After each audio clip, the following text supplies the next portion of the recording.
firman dan roh Allah itu sama kekal dengan Allah. Kalau begitu kamu percaya dengan Tritunggal. Itulah Tritunggal yang kami imani. Season yang pertama sekarang belum bisa menuntaskan seluk-beluk kerumitan pemahaman ilmu kalam dikaitkan nanti dengan Trinitas. Jadi kira-kira pada awal dinasti Umayyah, setelah Nabi Muhammad, Abu Bakar, Umar, Utsman, Ali, kemudian pemerintahan negara Islam yang dulunya dipusatkan di Madinah dipindah ke Damaskus. Nah, pada awal-awal pemerintahan dinasti Umayyah itulah hidup seorang teolog yang sangat terkenal di dunia Kristen Timur khususnya, namanya adalah Yohanes Damaskus. Nah, Yohanes Damaskus itu sejak kakeknya dia mengabdi pada pemerintahan dinasti Umayyah, yaitu keluarga Mansur. Karena awal-awal pemerintah Islam itu membutuhkan administrator Kristen, intelektual Kristen, penerjemah Kristen.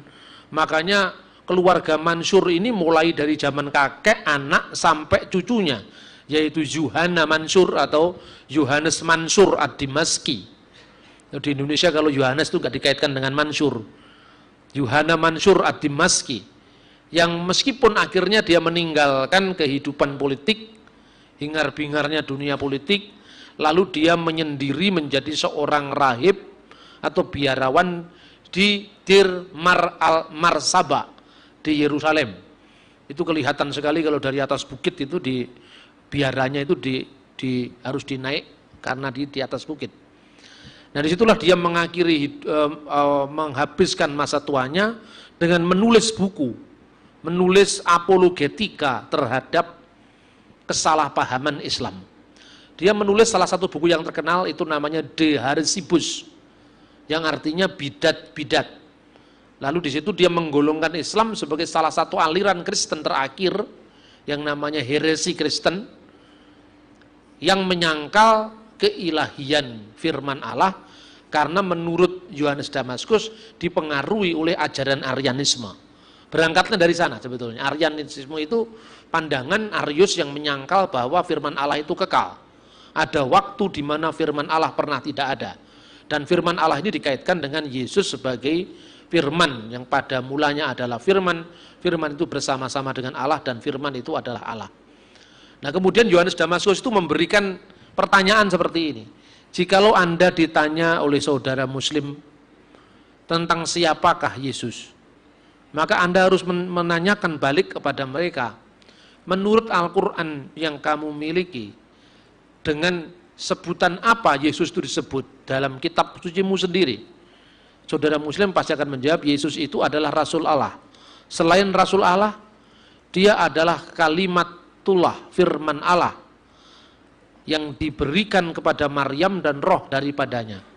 Setelah dia menjawab seperti itu karena mengutip Al-Quran itu sendiri, tanyakanlah kepada mereka, menurut kalian apakah firman Allah itu diciptakan atau tidak diciptakan? Kalau dia menjawab diciptakan, berarti ada waktu di mana Allah ada, firman-Nya pernah tidak ada. Itu berarti bahwa Allah pernah tidak bisa berfirman. Lah kalau Allah itu pernah tidak punya firman, berarti Allah pernah tidak maha kuasa. Pertanyaan kedua, kalau seandainya firman itu diciptakan, dengan apa Allah menciptakan? Allah menciptakan dengan firman-Nya. Apabila dia menghendaki sesuatu, dia hanya berfirman, jadi, maka jadilah. Dalam Alkitab dikatakan, jadilah terang, maka terang itu jadi. Lah kalau firman-Nya diciptakan, dengan firman mana ia menciptakan firman itu tadi? Begitu juga roh. Lebih dahulu mana antara Allah dan rohnya? Kalau dijawab lebih dulu Allah, berarti rohnya pernah tidak ada. Selain wujudnya sudah ada, rohnya belum tidak ada. Berarti Allah pernah mati karena pernah tidak memiliki roh. Nah, tetapi kalau dijawab itu lebih dulu rohnya, lalu rohnya siapa? Kira-kira seperti itu. Maka kalau dia menjawab firman dan roh Allah itu sama kekal dengan Allah, kalau begitu kamu percaya dengan Tritunggal. Itulah Tritunggal yang kami imani. Kira-kira seperti itulah argumentasi Yohanes Damaskus.